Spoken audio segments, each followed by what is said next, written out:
Hey guys, welcome to another how-to video with Matt. Today I'm going to show you how to make this cool cell phone rest and keychain holder out of some scrap lumber. But first you're going to need a few things. Alright, to get started on today's project, guys, you're going to need a tape measure, a pen or pencil, you need a speed square, an impact driver and drill, you need wood clamps with some glue, a skill saw, jigsaw, you need some 3/4 inch wooden dowel, you need a 1-inch drill bit, I recommend the spade kind. You need a number 10 countersink bit, a 7/84 drill bit. You need to get you some coffee cup key hooks, you know what I'm talking about. You need to have 2 1.5-inch long screws. You need some small short screws, just one of them. You need some stain of your choice. You'll need a sander and some 1-inch scrap lumber. Then, safety first as always, I recommend having glasses, a dust mask, and vinyl gloves for when you stain and cut your wood and all that. Then today's cut sheet, you're only going to need 2 boards on your 1-inch at 8 by 4 inches, and then you'll need your wooden dowel to be at least 7.25 inch long. Alright, so to get started, guys, today I want you to go ahead and cut out 2 boards at 4 inches wide by 8 inches long, just like that. So go ahead and cut out 2. Alright, so the next thing that I want you to do is pick one of those boards, and then I want you to measure with your tape measure from the bottom and go ahead and make your mark at 2 inches. I'll show you out there, 2 inches.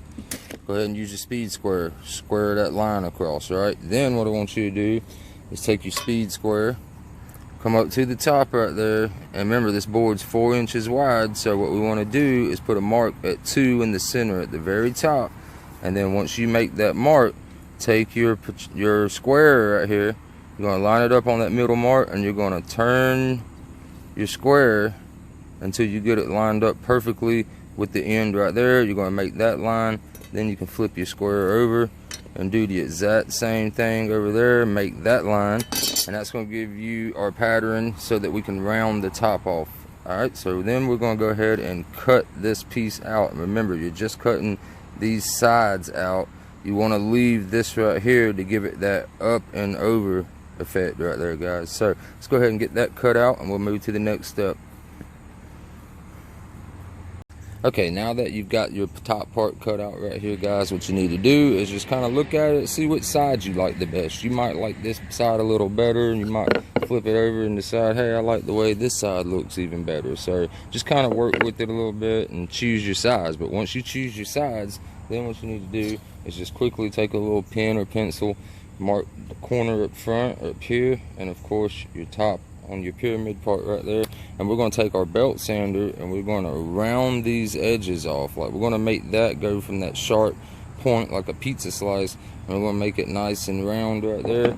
And then we're going to round up the edges, and once we get everything round, then we can go ahead and smooth everything down and all that. So I'm not going to bore you with a whole bunch of sanding, so let's just go ahead and get it sanded and move to the next step. Okay, so now we've got our pieces sanded down, and our little sharp points are now gone like that, and as you can see right here in the front. So now if this is the piece that you want facing upward, turn it over just like this. See those 2 marks? We pulled a mark at 1 inch and at 3 inches, and we made a mark. Then we took our piece right here, and just to make sure that we're going to be center, you don't want to be too far back because it'll splinter the wood. You don't want to be too far forward either. So what we got going on is about center mark of our board lineup. So then we're going to take our countersink bit, and we'll go ahead and drill these 2 holes right there. Alright, so now we got our 2 countersink holes drilled out right there, guys. As you can see, that's just so that the screw has a less chance of cracking your board this close to the edge, and it kind of hides the screw in your piece also. So what I'm going to do is just lay down my top piece just like that first.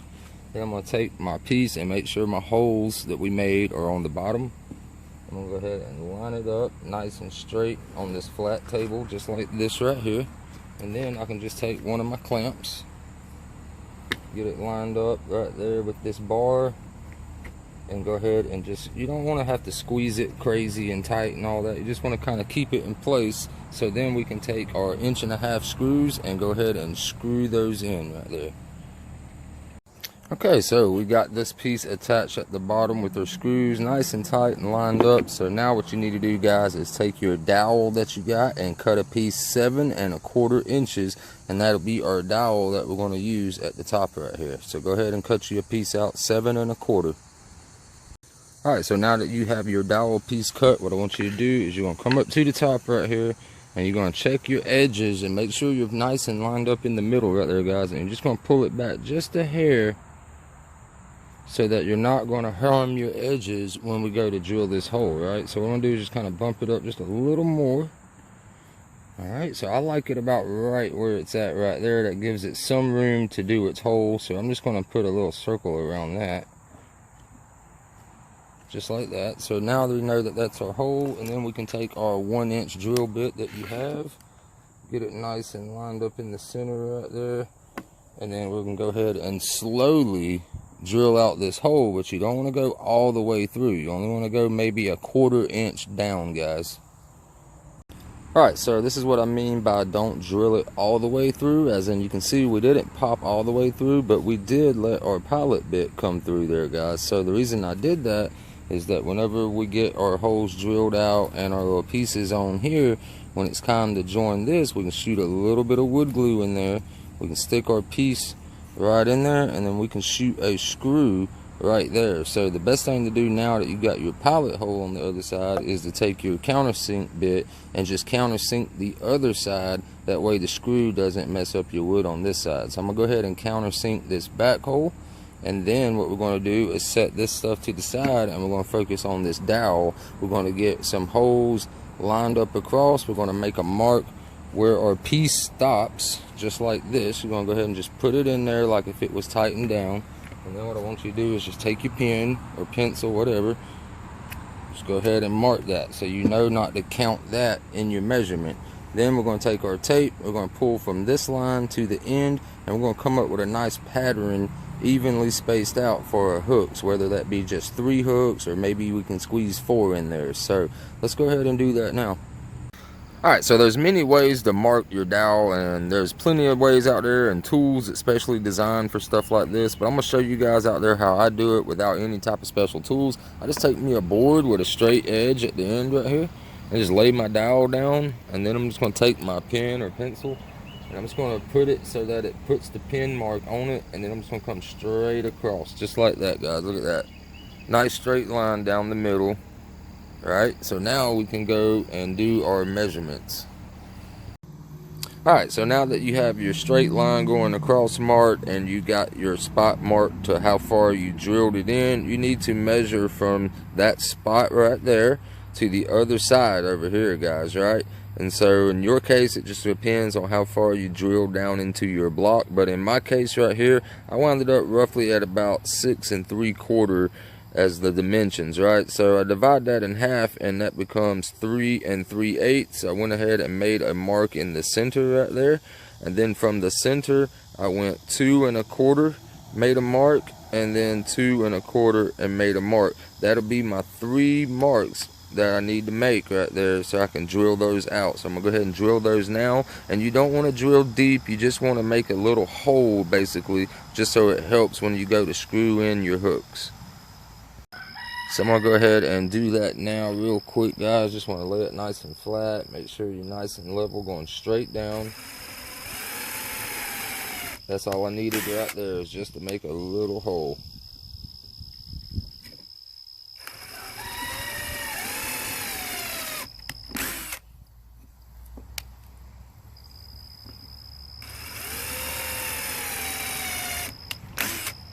Alright, so now that you've got your 3 holes drilled out right there, guys, do not put your hooks in yet. Now we can go ahead and sand this down, get our lines off and all that, and go ahead and smooth it up.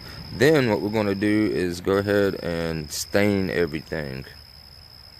Alright guys, so I decided to stain mine with some leftover Jacob bean stain that I had from another project, guys. So what I'm basically do is just take my gloves, make sure those are on. Then I'm just going to take a little rag, little paper towel right here, guys, and then I'm going to go ahead and stain the main piece all around. Go ahead and get some stain on there. Let that go ahead and be soaking in. Now when it comes to staining your dowel, right, you just want to remember which end. Like this, I made a little scribe line with my pen, right? That's the end that's going to wind up going into there. You just want to make sure you don't stain the back side right here, for when we put glue right there, it'll be a good bond. And the same with all the way at the bottom right here inside this piece. You don't want to get a bunch of stain. Now you can stain the inner lip just like that right there, but I wouldn't stain the back side right there. That way when we put our glue and our screw in, it'll make good contact and all that. So go ahead and stain your pieces and let those dry. Then we'll be ready to put our dowel in place. Alright guys, everything has finally dried, so now we can proceed with putting our hooks into the holes right here, guys. So that's why we made just little pilot holes to help us kind of just screw that in there real fast. Alright, so you want to go ahead and get all 3 of them put on nice and even across, and then we're going to mount this at the top of our piece right here. Alright, so now that you've got all 3 of your hooks in, now you need to take that piece, the end that I told you not to put any stain on, and just going to put just a little dab of glue on there, guys. Just a dab, don't need a whole lot.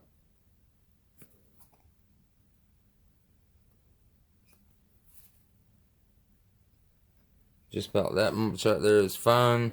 Then you want to go ahead and pop that in place right there. And then you want to turn and make sure that it's pitched straight up and down like it would be on a key rack. And then you can just take your little short screw.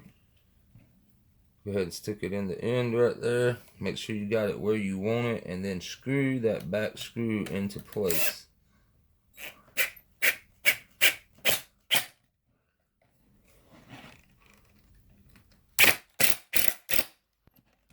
Alright, so now that you've got that screwed down, now you can adjust it any way that you need to, move it around. So we're going to go ahead and get it the way we want it and lock that screw down.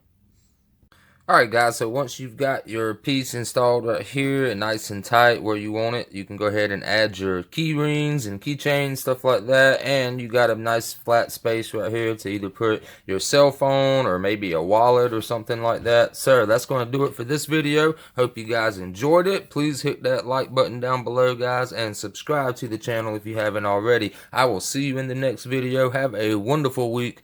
Peace.